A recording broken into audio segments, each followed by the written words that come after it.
हाँ तो प्यारे बच्चों, आज का लेसन है तत्वों का वर्गीकरण। प्यारे बच्चों, दिन प्रतिदिन जब नए तत्वों की खोज होती गई तो तत्वों की संख्या बढ़ने लगी।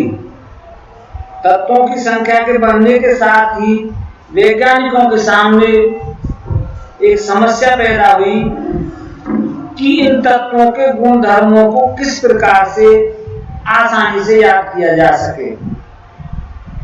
इसके लिए अनेक वैज्ञानिकों ने अनेक तरह से अपने नियम प्रतिपादित किए और इसमें सर्वप्रथम जर्मन के वैज्ञानिक डोबराइनर ने एक नियम दिया था जिसे डोबराइनर का तर्क समूह नियम कहते हैं।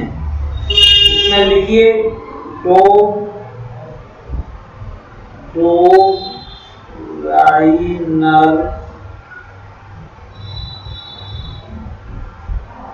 का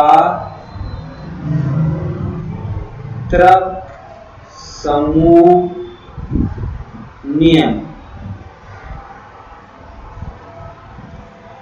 इस नियम के अनुसार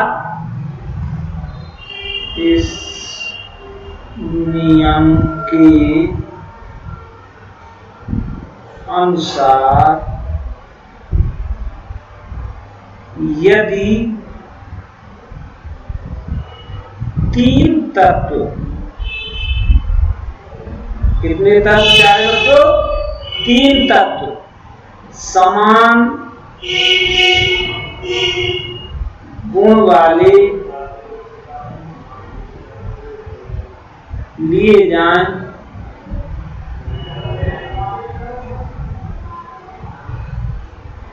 और उनको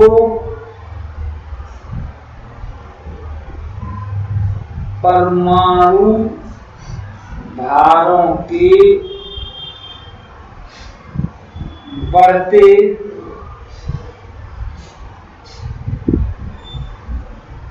क्रम में रखा जाए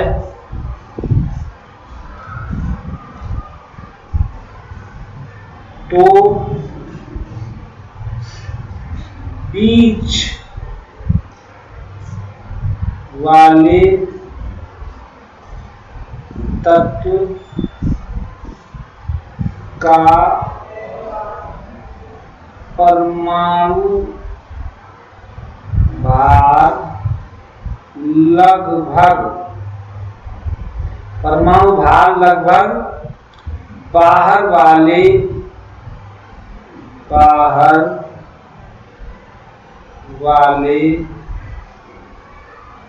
तत्वों के परमाणु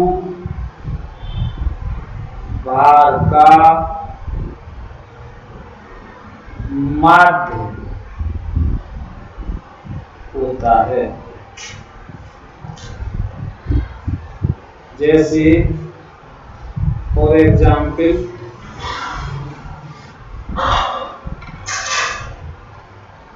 मान लिया हमने, जैसे कि यहाँ पे क्लोरीन है, ब्रोमीन, आयोडीन दे देते हैं ClBrI।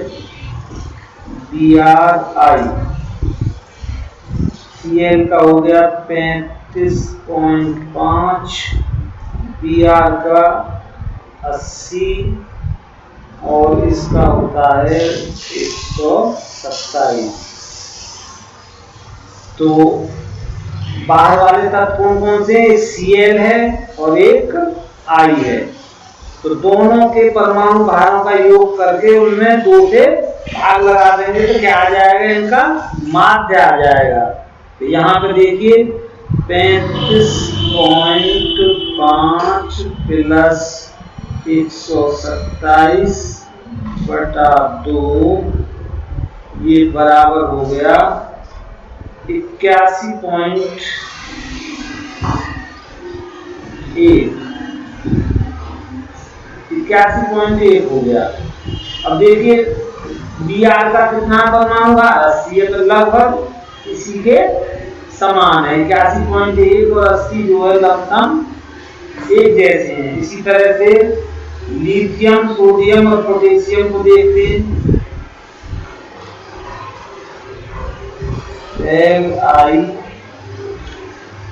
LiNaK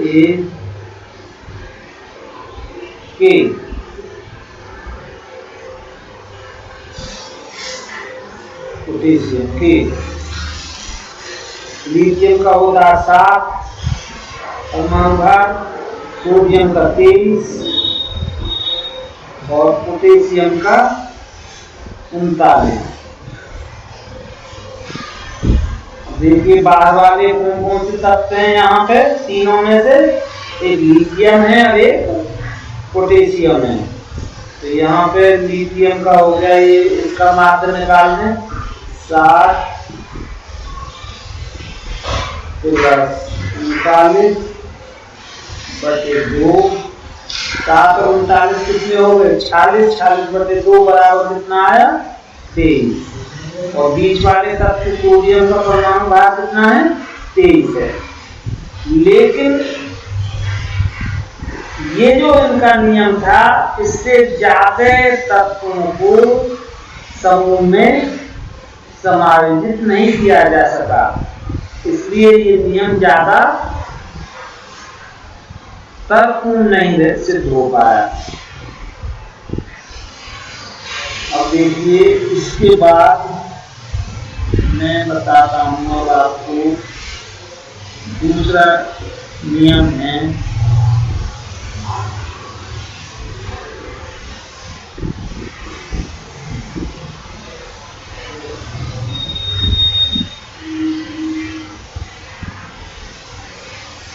न्यूलैंड्स का अष्टक नियम।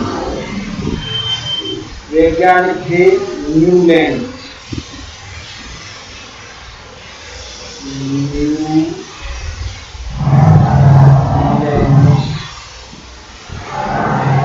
का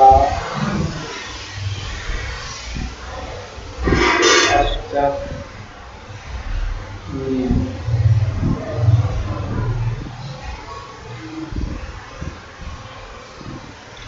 न्यूलैंड्स के अनुसार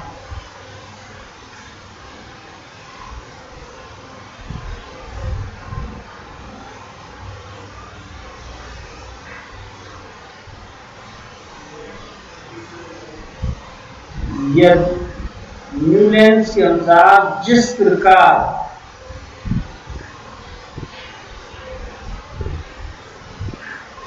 से संगीत में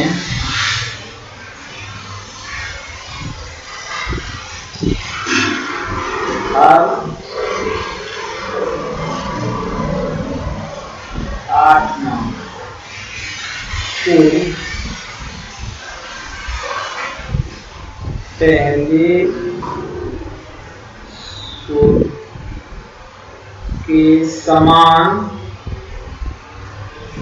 होता है,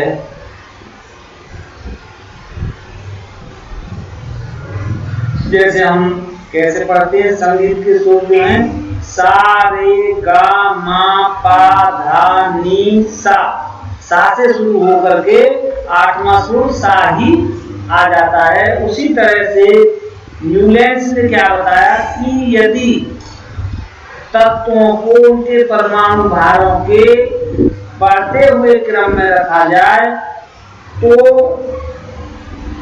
हर 8वां तत्व पहले तत्व से गुणों में समानता रखता है।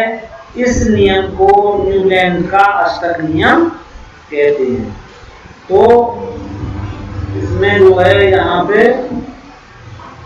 मैंने बताया था कि न्यूलैंड के अनुसार जिस प्रकार से संगीत में हर 8वां सुर पहले सुर के समान होता है, उसी प्रकार से यदि तत्वों को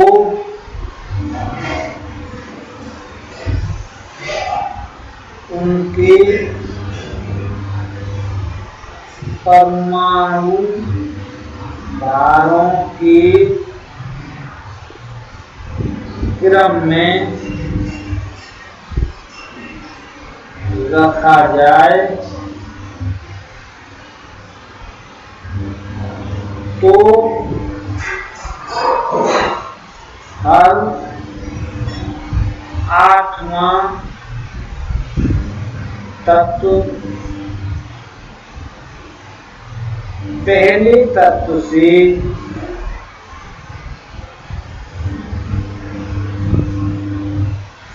गुणों में समानता रखता है।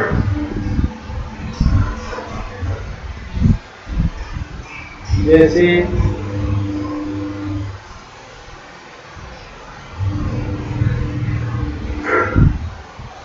Hydrogen, lithium, beryllium,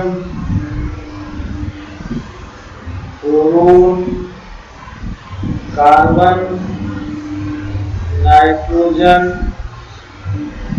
oxygen, fluorine. तो यहाँ पे जो H है 1 2 3 4 5 6 7 8, फ्लोरीन जो है वो 8वां तत्व है। तो इसका मतलब F के जो गुण हैं वो हाइड्रोजन के समान ही पाए जाएंगे। और इस नियम को हम क्या कहेंगे? इस नियम को न्यूलैंड्स का अष्टक नियम कहते हैं।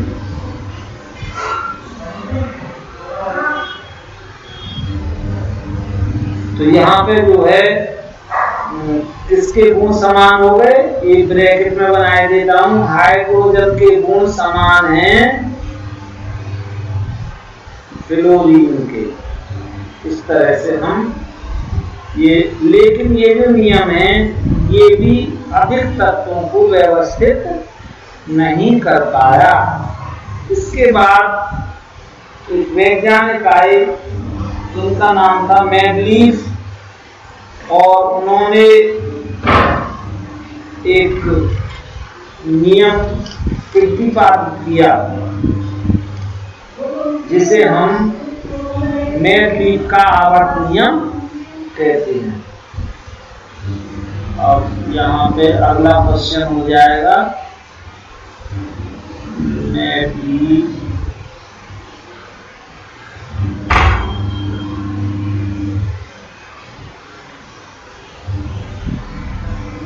अगला क्वेश्चन है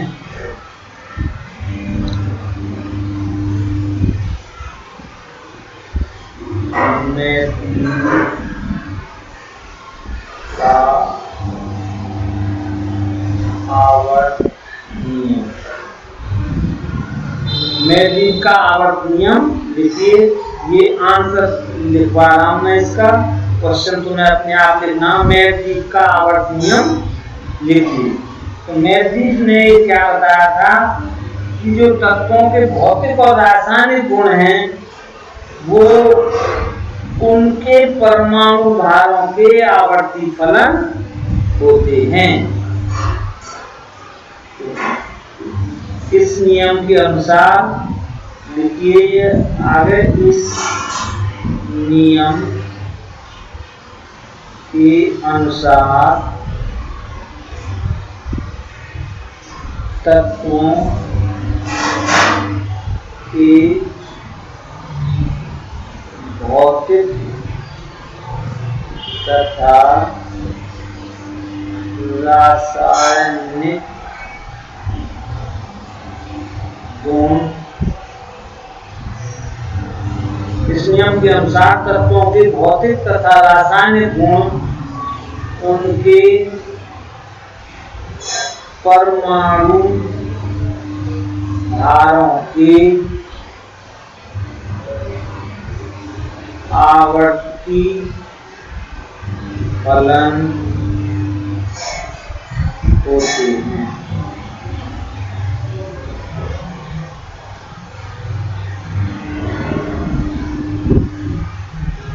मैगजीव का आवर्त नियम क्या है? बड़ा इंपॉर्टेंट सवाल है, क्वेश्चन है कि मैगजीव का आवर्त नियम लिखिए, ये क्वेश्चन आ जाता है परीक्षा में।